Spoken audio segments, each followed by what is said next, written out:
Assalamualaikum warahmatullahi wabarakatuh. Di video ini saya akan membahas tentang sejarah matematika di Cina. Negara Cina dikenal sebagai negara yang mempunyai peradaban yang sangat tinggi. Saat perkembangan matematika Yunani kuno mulai goyah, Cina justru mengalami perkembangan yang signifikan di bidang matematika.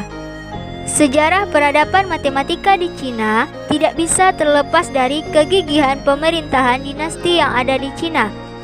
Pada masa dinasti Shang, diperkirakan ada sebuah buku matematika klasik Cina yaitu Zubi Zuanjing. Buku ini berkaitan dengan perhitungan astronomi, meliputi pengenalan sifat-sifat segitiga siku-siku, teorema Pythagoras, dan beberapa aplikasi penggunaan pecahan. Namun, sejarah matematika kuno tak banyak diketahui pada zaman dinasti Qin, dikarenakan sedikitnya informasi tentang matematika di Cina kuno. Hal ini diduga terjadi karena Kaisar Qin Shi Huangdi memerintahkan untuk membakar semua buku kecuali buku yang berkaitan dengan pertanian, pengobatan, atau perbintangan. Pada masa dinasti Zhou juga masih belum ada perkembangan dari dinasti Qin. Pada masa dinasti Han, perkembangan teori kalender dengan menggunakan matematika untuk memprediksi posisi dari planet-planet dan bintang-bintang. Pada masa dinasti Sui, Zhu Chongzi dan putranya Zhu Geng menemukan nilai pi yang akurat. Pada masa dinasti Tang, telah ditetapkan mata pelajaran matematika pada sekolah-sekolah. Pada masa dinasti Song dan Yuan, Yang Hui membuktikan segitiga Pascal. Li Zi meneliti bentuk dari geometri aljabar dan Qin Jushao mengenalkan simbol nol. Seiring berkembangnya waktu, telah ada penomoran matematika di Cina, yaitu menggunakan penomoran batang. Sistem penomoran tradisional Tiongkok sederhana namun efisien. Diperkirakan perkembangan matematika dimulai pada pertengahan abad kedua sebelum Masehi yang disusun untuk mewakili angka 1 sampai 9.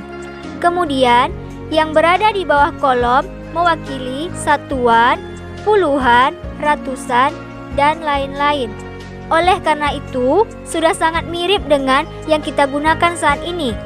Memang ini adalah sistem bilangan pertama yang diadopsi oleh orang Cina lebih dari 1000 tahun sebelum diadopsi di Barat. Dan ini membuat perhitungan yang cukup rumit menjadi sangat cepat dan mudah.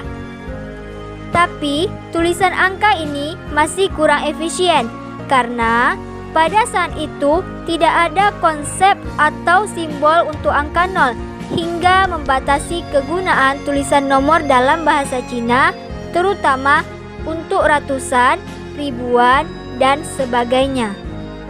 Penetapan lambang bilangan matematika di Cina. Selain itu, ada alat hitung Cina yang disebut dengan abakus.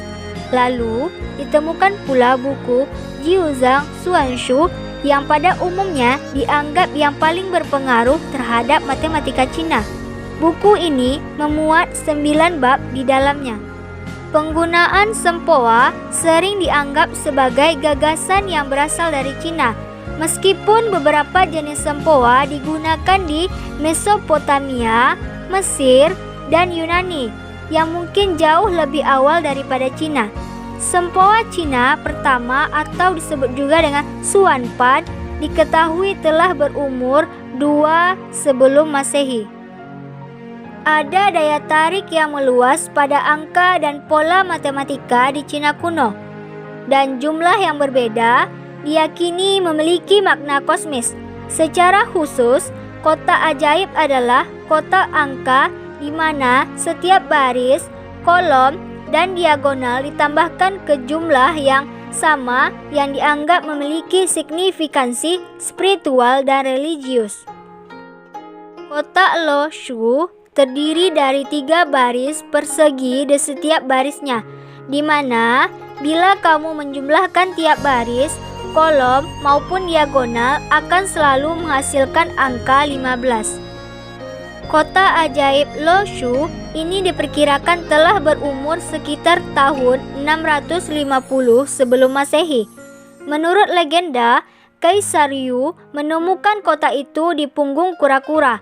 Lalu, dengan segera Kaisar Yu membuat lagi kota ajaib yang lebih besar, rumit, berkekuatan magic dan matematis yang lebih rumit lagi, yang berpuncak pada kotak, lingkaran, dan segitiga ajaib Yang Hui di abad ke-13.